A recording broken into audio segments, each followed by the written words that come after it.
드디어 별들의 전쟁, 챔피언스리그에 그 막이 올랐습니다. 토트넘은 챔스리그의 첫 번째 상대로 마르세유를 안방으로 불러들였지요. 참고로 올림피크 마르세유는 프랑스의 강팀으로 이번 시즌 챔스리그에 진출한 팀입니다. 콘테 감독은 지난 풀럼전에서부터 기존의 손, 캐, 쿨의 3인방을 손, 캐, 히 이렇게 운영을 해보았습니다. 손흥민 선수의 폼이 살아나는 가운데 토트넘은 상대에게 한 점 차의 승리를 거두었지요. 이번 챔스리그에서도 폼이 살아난 손흥민은 펄펄 날았습니다. 골 빼고는 할 것은 다 했다는 평가였는데요. 전반 15분부터 강력한 슈팅으로 골문을 위협한 손흥민, 골키퍼는 이를 가까스로 방어하는 데 성공합니다. 그리고 전반 내내 손흥민은 공격과 수비를 넘나들며 공격 기회를 만들었습니다. 물론 공격 포인트를 올리지는 못했지만 여러 번의 키패스와 위협적인 돌파, 그리고 빠른 스피드로 팬들에게 찬사를 받았습니다. 다시 힘차게 후반을 시작하는 토트넘. 그런데 한 장면이 해외 및 국내 팬들의 시선을 사로잡았습니다. 바로 후반 시작과 함께 일어난 일이었는데요. 오늘 토트넘과의 경기에서 전 EPL 득점왕을 전담 마크하는 역할을 부여받은 찬세르 벤바. 그가 답답함과 불안함을 이기지 못하고 자신의 역할을 과다하게 수행하고 말았습니다. 케인의 감각적인 패스를 받아 골문으로 돌진하고 있는 손흥민을 따라가더는 벤바는 더 이상 스피드에서 그를 따라잡을 수 없다고 판단되었는지 후방에서 태클을 걸고 말았는데요.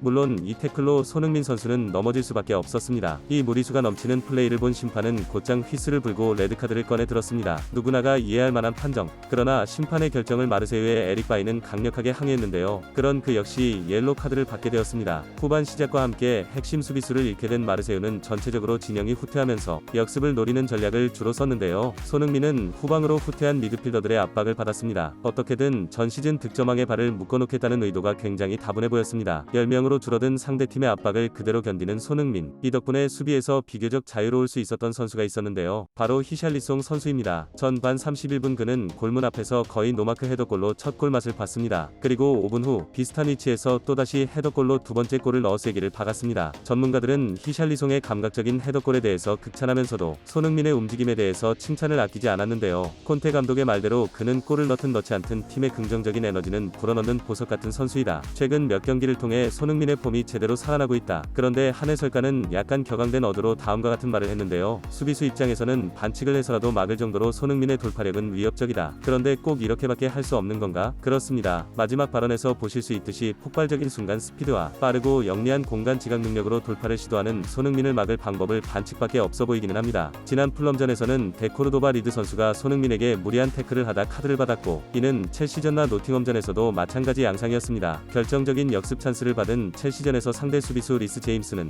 손흥민을 뒤에서 잡아 끌어 옐로카드를 받았습니다. 노팅엄전에서도 이는 비슷한 패턴이었습니다. 비록 무득점 행진이 계속되고 있지만 상대로부터 반칙을 유도하는 돌파를 시전하는 손흥민. 이에 따른 부상의 위험도 덩달아 높아질 텐데요. 부디 그가 큰 부상 없이 앞으로도 있을 많은 경기를 훌륭하게 소화했으면 좋겠습니다. 오늘 유흡스의 영상을 시청해주셔서 감사합니다.